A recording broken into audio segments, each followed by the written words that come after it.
My name is Yeboaa. I am an author, a storyteller, and a registered nurse by profession. I'm going to read to you a poem by Professor Mawuli Adzei, and the poem is entitled Fort Prinzenstein. The poem is from this book, Filaments, a collection of stories. Before I proceed to reading the poem, I'm going to share with you a narrative. So if you know Fort Prinzenstein, or if you don't know, the name even connotates to what I'm going to talk about: the slave trade.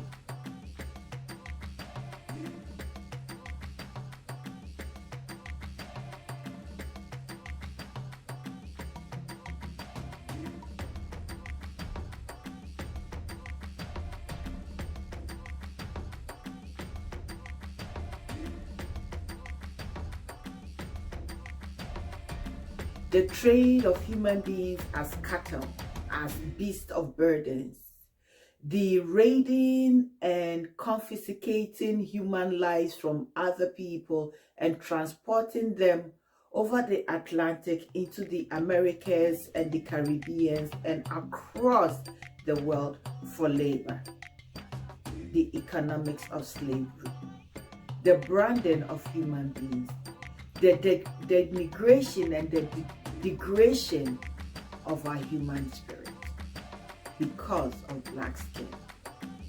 Partly, I must say, about a trip I had taken. Upper Canada, which is now known as Ontario, decreed that any slave that got onto its land, onto the soil of Upper Canada, was a free person.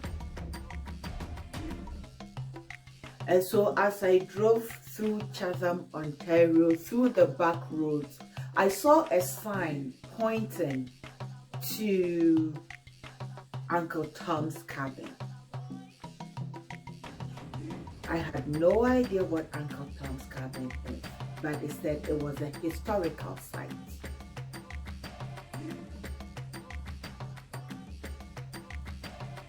Through my research of Uncle Tom's cabin, I came across the story of Josiah Henson. So Josiah Henson was born in the 1780s, around 1789, not entirely sure, but I'm going to put the right dates and everything on the side. He was born into slavery in Maryland.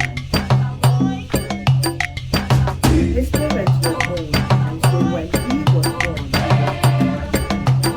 at 9 years of age, he was sold to a new master for $30. So began his journey of home. He went in the mountains, in the hills. He was almost lost. He was almost resold.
American Civil War That some states wanted, the South states wanted slavery to still exist, and the Northern states, where many free slaves were, found freedom, did not. In turn came the abolition of the slave trade. And in the abolition of the slave trade, these forts and castles became desolate because its economic relevance was no longer. But before its economic relevance was no longer, it had taken millions and millions of people from the West African subcontinent. If we look at Africa, today and we see poverty, we should also understand that we are all part. The economic deprivation and degradation and pulling of the human resources of Africa and abusing it, mutilating it, is part of the African problem as it is. So, it started. The question is, what if Josiah Henson, what if his family came through Fort Prinzenstein?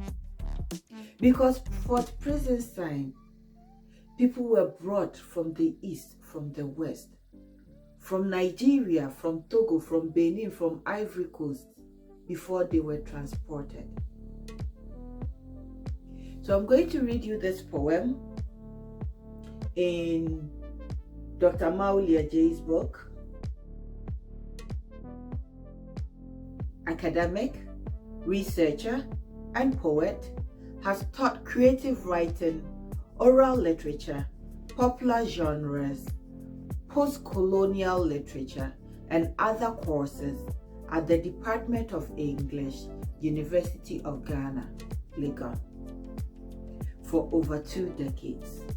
He has published Taboo Fiction in 2012, Testament of Seasons of Poetry 2013, The Jewel of Kabibi Fiction 2014, The Witch of Lagbati Fiction 2014, Guilty as Charged, collection of short stories in 2018, and Bakudi's Ghost, a novel in 2019.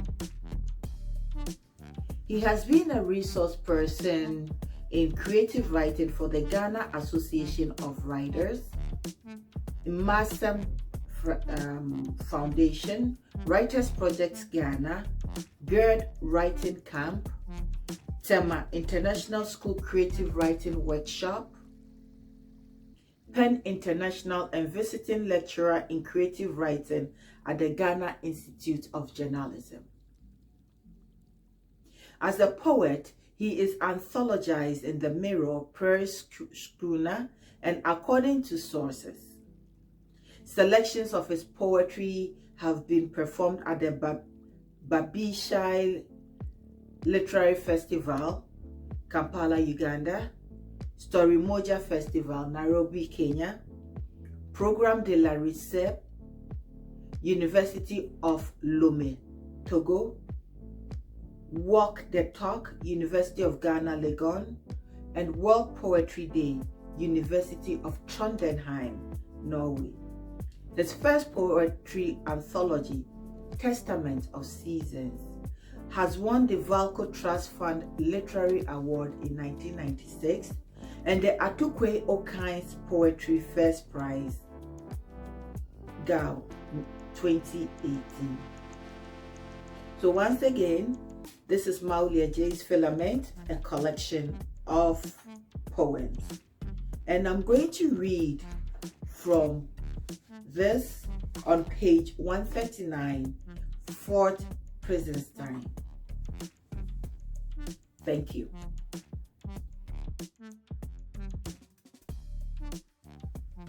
Fort Prinzenstein. He once bestrode the shifting coastline like a legend carved in stone. how times change and the mighty fall. The seasons have brought him to his knees, stripped him to his underskirt in scattered masonry. He's gone with his heritage of gunpowder, whiskey, and manware.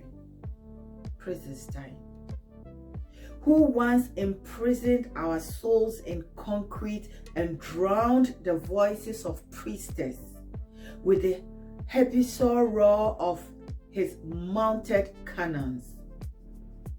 In this old compound littered with echoes against the boisterous chorus of pounding waves, witches now gather for a carnival and hum dirges for a long forgotten anti-hero.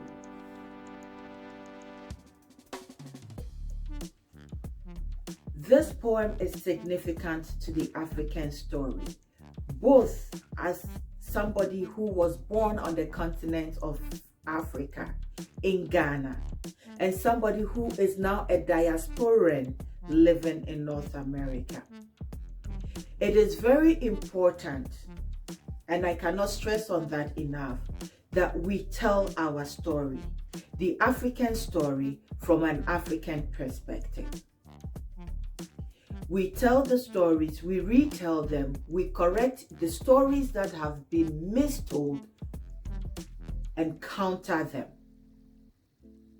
No one can tell your story best than yourself.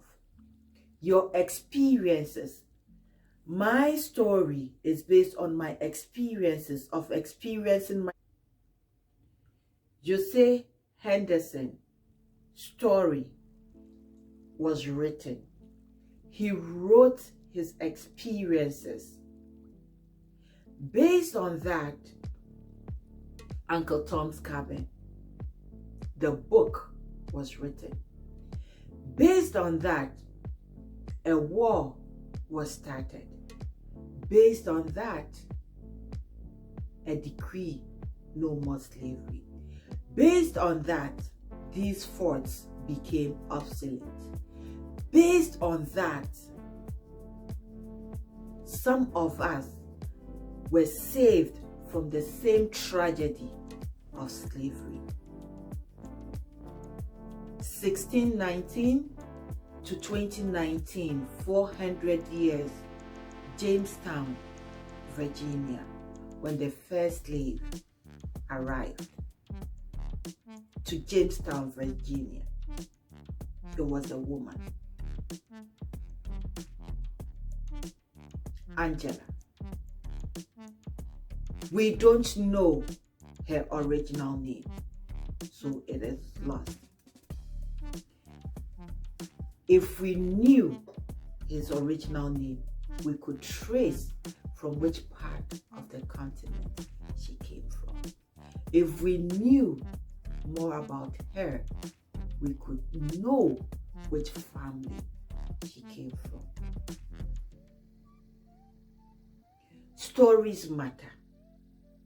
Our stories matter. There is not a singular story. There are multiplicities of stories. So, as February is coming and we are celebrating Black History Month, it is a celebration of reflection, and Fort Prinzenstein is one of such stories that tells within the Keta region of Ghana, a fort was there. People's lives were transformed. People were changed. If it was still ongoing, that is, slavery, would it have been me? Would you, perhaps, whoever you are, be part of this system? Remember, we are human beings. We are one human race. Lest we forget, the past is not too far. It is still alive.